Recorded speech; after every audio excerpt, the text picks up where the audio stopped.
አንዴ በእርጋታ ስሙን። ከዚህ በኋላ ምነግራችሁ ቀልድ ሳይሆን እውነት ታቅዶበትና ሊሆን ይችላል ተብሎም የሚጠበቅ አንድ የድብድብ ውድድር ነው። ነገሩ እንዲህ ነው። የዘመኑ የቤተ መንግስት ፍልሚያ ወይም የባይደን ልጅና የትራምፕ ልጆች የኬጅ ውጊያ እንደሆነም እየተነገረ ይገኛል።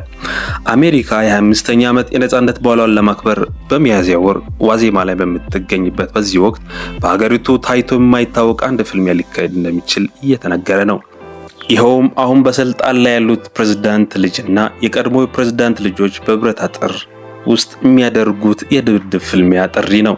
ይህ የማይመስል ነገር ግን ትኩረት ሳቢው አጋጣሚ የተፈጠረው ባለፈው ሐሙስ ነበር። የቀድሞ የዲሞክራት ፕሬዝዳንት ጆ ባይደን ልጅ የሆነው ሃንተር ባይደን የሪፐብሊካኑ ፕሬዝዳንት ዶናልድ ትራምፕ ታላላቅ ልጆች ለሆኑት ዶናልድ ጁኒየር እና ኤሪክ ትራምፕ ለድብድብ መጋበዙ ነው።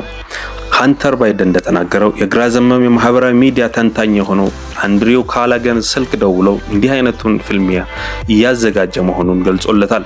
ሃንተር በካግላን ቻናል 5 ኢንስታግራም ገጽ ላይ በተለቀቀው ቪዲዮ ካላጋን ነገሩን ማሳካት ከቻለ 100% ዝግጁ ነኝ ሲል ገልጿል። እሱ ባይሳካ እንኳን እኔ መምጣት አይቀርም ሲል አጽንኦት ሰጥቶት ነበር።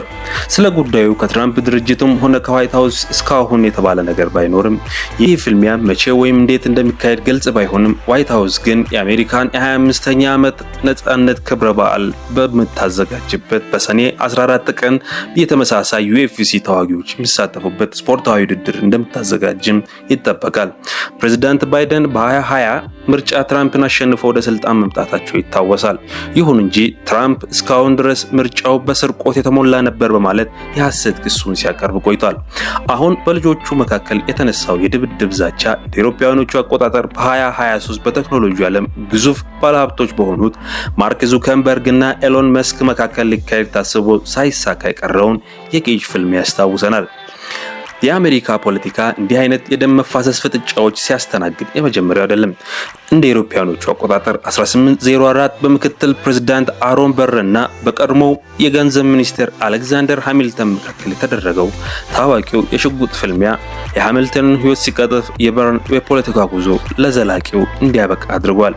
እንዲህ አይነቱን አስገራሚ የፖለቲካ ፍልሚያዎች ከመድረክ አልፈው ፊት ለፊት ሲጋጠሙ የመጀመሪያ አይደለም።